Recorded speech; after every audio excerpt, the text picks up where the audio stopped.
So we got our micron gauge as far away as possible from our vacuum pump. It's a little more ideal to be on this side than that side. It doesn't really matter which side we're on. We want to make sure we get the Schrader core out. We've got a backup micron gauge here. This one is optional. This one is the one we're really trusting. Everything's closed and tight on the pump. If we had a gas ballast, this is when we'd open it up. So we'll go ahead and turn on our pump.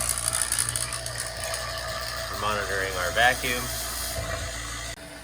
5 minutes in, 3,000 microns. It's hot and humid up here. And this pump's a little slow, but we're getting down the mountain. Let's see, we got 1,000 microns on our pump side,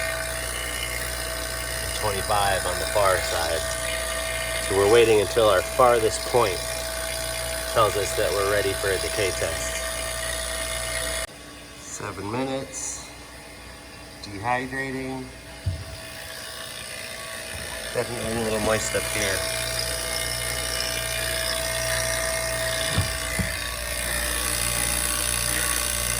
Oil's looking okay so far. We are on the longest extension cord ever. Best practice is to be as short as you possibly can, but we don't have power up here.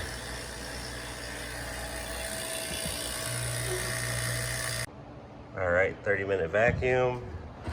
We went ahead and valved off and then shut off our pump. And we're gonna let this hold for at least a minute, and we wanna see it not rise above 500 to pass our decay test.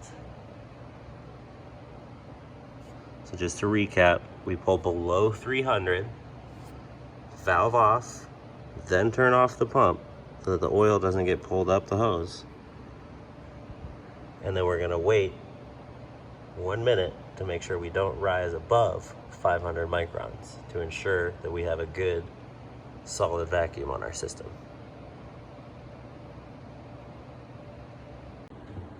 All right, we passed our decay test. We barely moved. We're gonna go ahead and disconnect our hose to give us a little bit of room.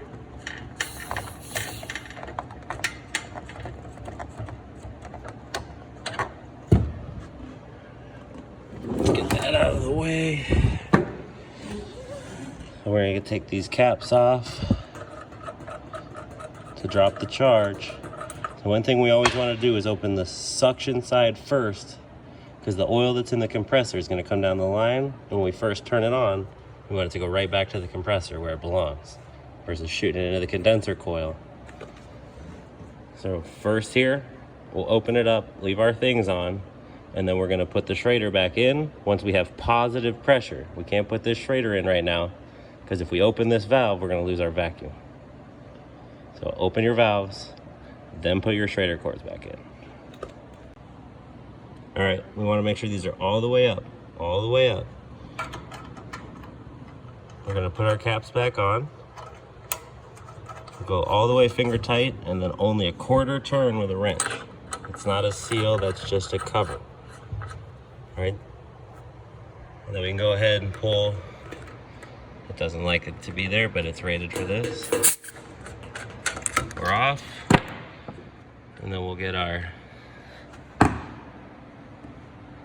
Schrader in our Schrader core tool, one-handed action. All right, if your tool's just right, you can get it to hang in there. We'll get that close. We're gonna just crack this just ever so slightly to purge out that region. Open it up.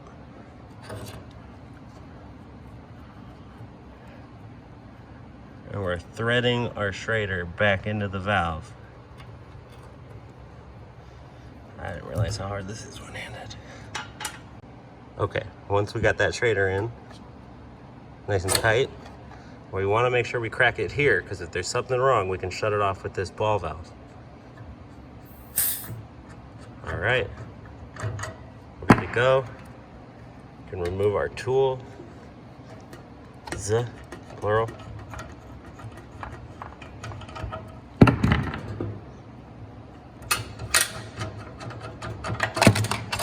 I'll be sure to clean up all of this fire action. You're gonna do that with a wet cloth, But now this system has got the refrigerant out. If you're on a construction site, we're gonna wanna label this unit, label that the charge is live, and leave a to-do list for the next guy, like the low voltage, the high voltage, so that people know these are live lines. But that's how we pull a vacuum and drop the charge.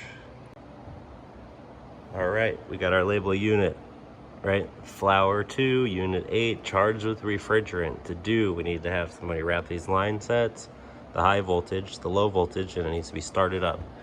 So even when the owner walks through, they understand what's left to be done on this unit.